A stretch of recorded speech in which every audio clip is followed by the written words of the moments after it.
ជួយជាតិថៃដែលចូលសញ្ជាតិកម្ពុជាគេត្រឡប់ទៅស្រុកវិញគេផ្ដល់លុយប្រកាសដើម្បីឲ្យទាថៃបាយជាមួយយើងតែយើងដកសញ្ជាតិឬមិនដកខ្ញុំចង់សួរអាកន្លែងនេះសួរត្រឹមទៅកន្លែងនោះទៅប្រហែលព្រោះកុំភ្លេចណាអតីតកាលឈឺចាប់របស់យើងវានៅកន្លែងនោះឯងវានៅកន្លែងនោះមានតែខ្មែរមានតែបរទេសអញ្ចឹងទេចំណុចនេះគឺជាចំណុចដែលទឹកជួនកាលជួនបរទេសណាមួយមកនៅស្រុកខ្មែរចូលសញ្ជាតិខ្មែរប៉ុន្តែគេយកព័ត៌មានពីយើងផ្ដល់ទៅឲ្យបរទេស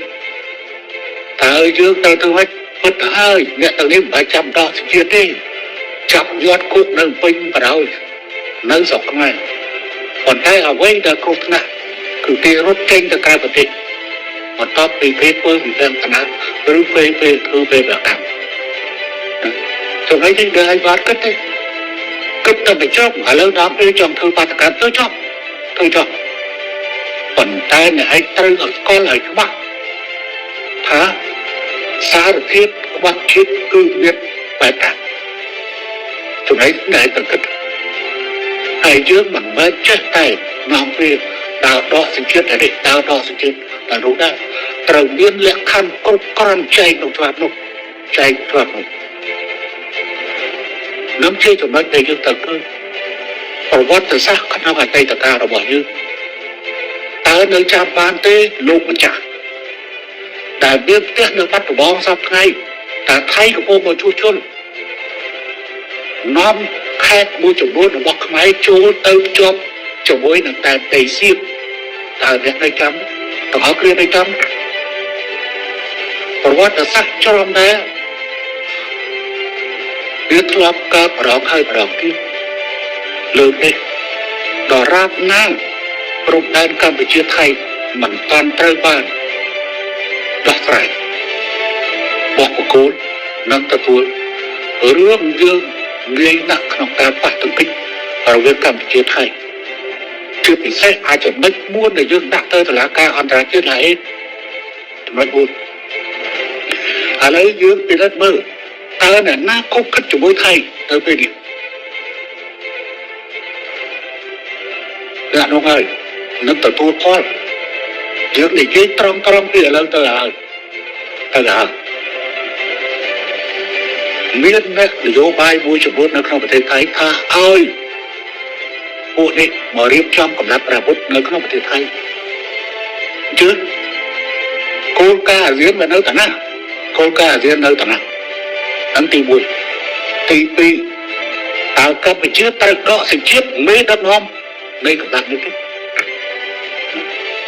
ខាងទៅឃើញរឿងសិទ្ធិមនុស្សឥឡូវសូមទៅសួរ150ប្រទេសនោះតែមានច្បាប់ដកសញ្ជាតិនោះតើគេវាយ៉ាងម៉េចតើគេគោរពសិទ្ធិមនុស្សឬអត់ទៅសួរអង្គការសហប្រជាជាតិទៅសួរសហភាពអឺរ៉ុបទៅ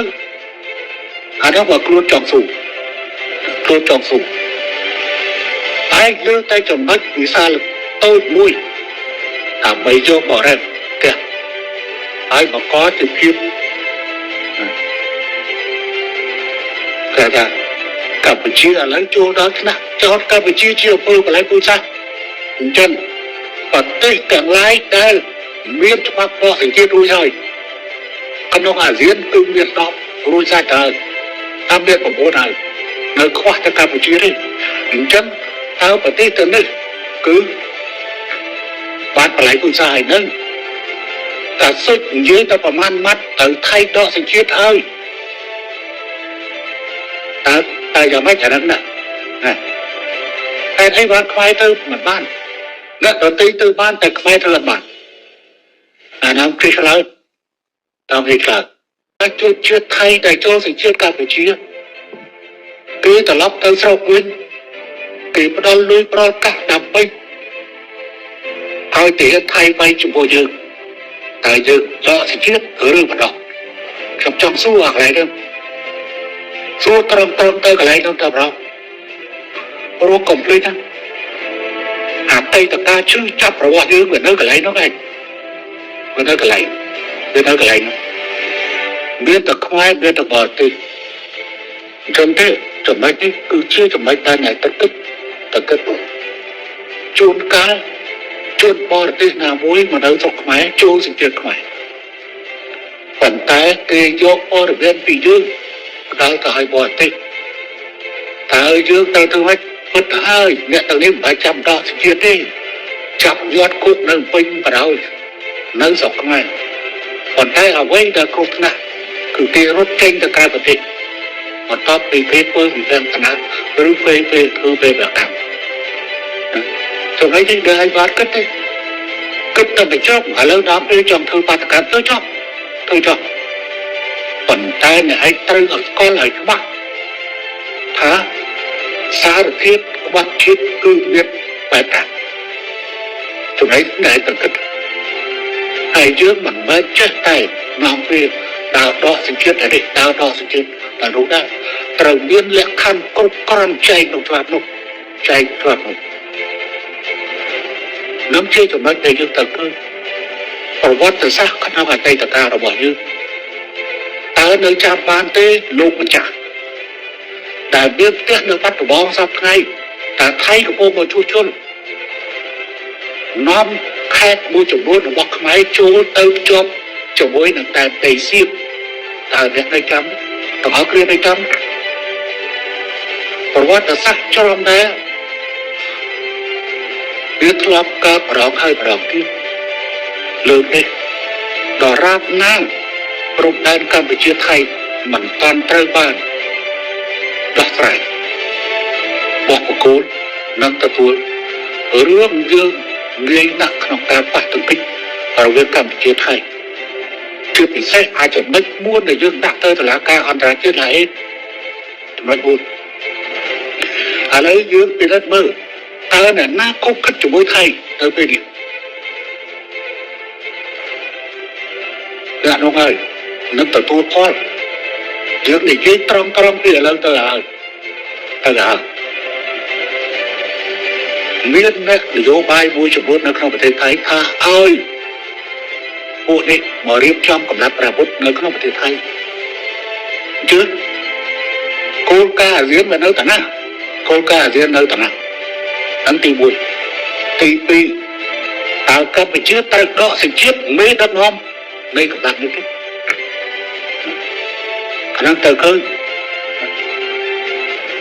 រឿងសិទ្ធិមនុស្សឥឡូវសូមទៅសួរ150ប្រទេសនោះតែមានច្បាប់ដកសញ្ជាតិនោះតើគេវាយ៉ាងម៉េចតើគេគោរពសិទ្ធិមនុស្សឬអត់ទៅសួរអង្គការសហប្រជាជាតិទៅសួរសហភាពអឺរ៉ុបទៅអានោះក៏ខ្លួនចង់សួរតែលើតែចំណុចវិសាលតូចមួយដើម្បីយកបរិបទហើយបង្កជាភាពគេថាកម្ពុជាឥឡូវចូលដល់ថ្នាក់ចោតកម្ពុជាជាអំពើបលែងពូជសាសន៍អញ្ចឹងប្រទេសទាំងឡាយដែលមានច្បាប់ដកសញ្ជាតិរួចហើយក្នុងអាស៊ានគឺមាន10រួចសាច់ហើយតាមមាន9ហើយនៅខ្វះតែកម្ពុជាទេអញ្ចឹងតើប្រទេសទាំងនេះគឺបានបលែងពូជសាសន៍ហើយនឹងតែសុទ្ធនិយាយតែប្រមាណម៉ាត់ទៅថៃដកសញ្ជាតិហើយតែយ៉ាងម៉េចអាហ្នឹងណាតែអីបានខ្វាយទៅមិនបានអ្នកដទៃទៅបានតែខ្វាយទៅអត់បានអានោះគឺឆ្លើយតាមហេតុ